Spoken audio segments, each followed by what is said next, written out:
बैठकीचं स्वरूप आज सभेमध्ये आलं आणि आम्ही 29 ऑगस्टला मुंबईमध्ये कूच करणार आणि मोठ्या संख्येने माता भगिनी पण आहे म्हणून दादांनी सांगितलं सण आहे, वार आहे, महिलांनी येऊ नका.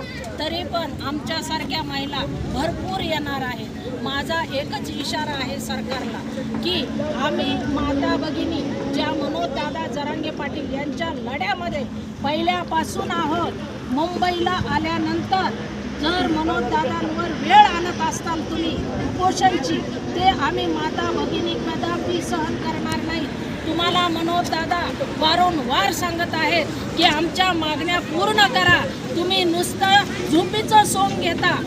हे आम्ही महिला मराठा खपून घेणार नाहीत. मुंबईमध्ये आल्यानंतर आम्ही नक्कीच गनिमी काव्यानी काहीतरी वेगळंच करणार आहोत. हा सुद्धा तुम्हाला तुमच्या माध्यमातून इशारा देते सरकारला.